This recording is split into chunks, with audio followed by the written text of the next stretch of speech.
Zelda, IFL TV, MTK Global. With me, I've got promoter Eddie Hearn, or should I say guest promoter today? How does that sort promoter of of Jamie Cox. Promoter of Jamie Cox, Yes, there we are. yes. Good to see you out supporting your fighter Jamie Cox in his bid to become world champion. Firstly, what chances do you give your man of being successful? Give him a very good chance. I don't think a Jamie Cox win is a shock to people in the game. I think it would be a shock to people outside of the sport. But we've heard for a long time about Jamie Cox in sparring, in training, how hard he punches. Now we're going to find out if it's true. And I think that's exciting. You know, the first stop was to get Jamie Cox in this tournament, which was a huge opportunity for him, a life-changing opportunity, to be honest. And now, straight off the bat, in the first fight, he gets a world title fight against a Brit. You can't underestimate the hunger of Jamie Cox in this fight. This is something he's wanted his whole life. So this isn't just some opponent. And you know, George Groves hasn't boxed a puncher for a long time. And since he got beat by Carl Froch, you know, you look at his opponents that he's faced: Rebrasse, Gutnecht, De Luisa, Chudanov, you know, Martin Murray, puncher, but not a massive puncher, especially at super middleweight. This is the first puncher he's been in with, I think, since the Groves fight. So, since the Froch fight, sorry. So I'd give Jamie a great chance in this fight. He will be the smaller man, and there's no point, you know, people talk about, does the size matter? Yeah, I think the size will matter. I think Groves is a much bigger man than Jamie Cox, but Jamie is a super middleweight. George is just a big super middleweight. But he can be hurt, George Groves. He does have frailties, and it's up to Jamie and John Costello to exploit them, and I think he's got a great chance to do it. As well as the George Groves fights that you mentioned, obviously you've got the two fights with Carl Froch, the fight in Vegas with Badou Jack. Jamie Cox still yet to have the Badou Jack was another one who's a non-puncher. Jamie Cox yet to have these marking experiences of headlining the bill, being the main event, which everything that goes around it. How do you think he'll handle the pressure of being in Well, he's had a couple of warm-up fights before this one, but his last one was at Bramall Lane in front of, although there weren't 26,000 sitting down, I don't know, 15, 16,000. So it's not like what they have at Wembley, I don't know, 5,000, 6,000. It's not like it's going to be this crazy atmosphere or stage that he's never seen before. And he's boxed all around the world as an amateur. I don't think the person who'll win this fight is the better fighter. That's basically. It's not going to be about who can handle the occasion. And you know George Groves can handle the occasion because he has had some big occasions.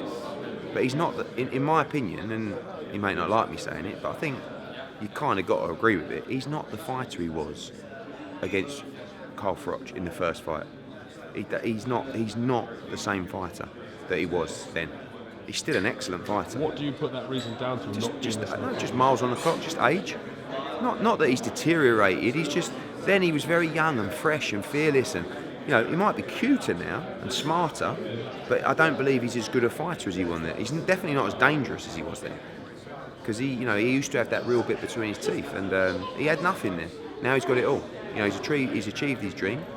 I'm sure he's motivated for this tournament, but he's done it, hasn't he? He's won it. He's won that world title. So now, does he have the same desire? I hope not.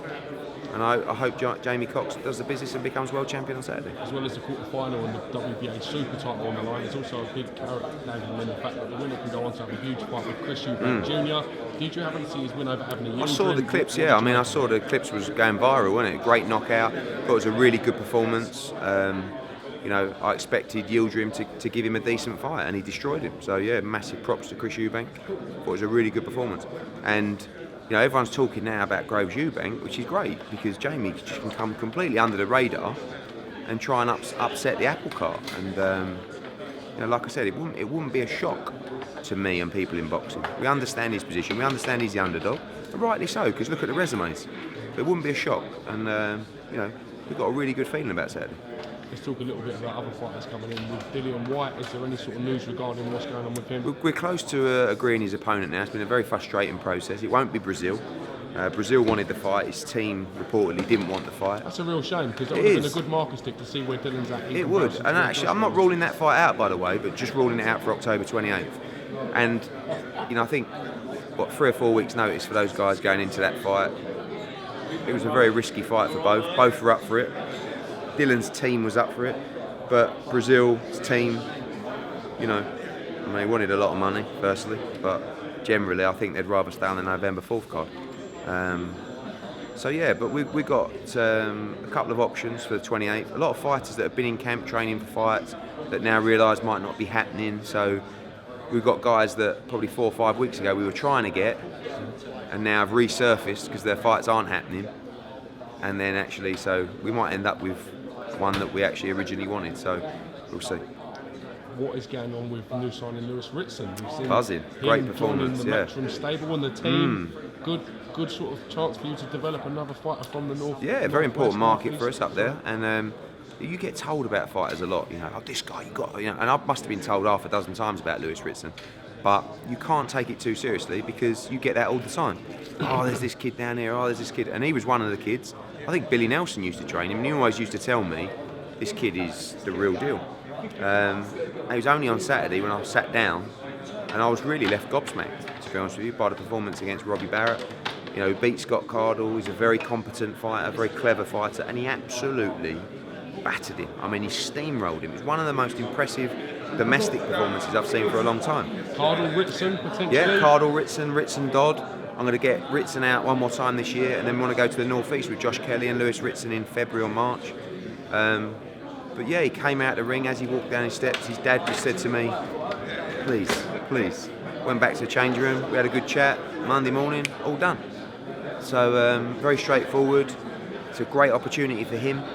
I think Sky's viewers are going to really enjoy watching him box. I think he's got a great style and some really good domestic fights for him. I think it was his dad Dave's dream as much as it was Lewis Ritson doing that. Yeah, So it must have meant so much. The speech after was brilliant. You know, it really was. And I think you can imagine the time and effort that his dad's put into his career, taking him to the local ABC, taking him all over the country in amateur tournaments, and grafting as a pro because they never had the promoter back in early on.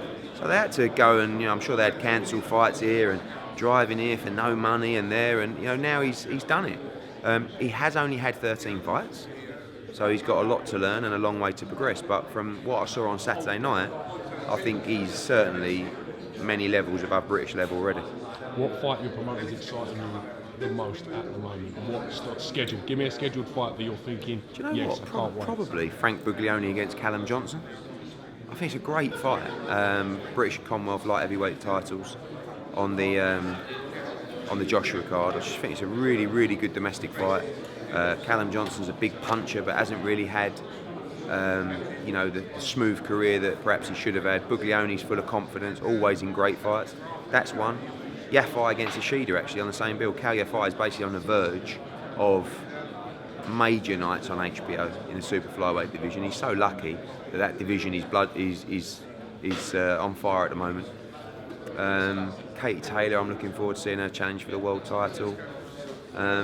Loads of action coming up because we've got, obviously this weekend Cox is fighting. Friday we've got Next Gen, and I'll tell you one fight I'm looking forward to is Reece Bellotti against Jason Cunningham for the Commonwealth featherweight title.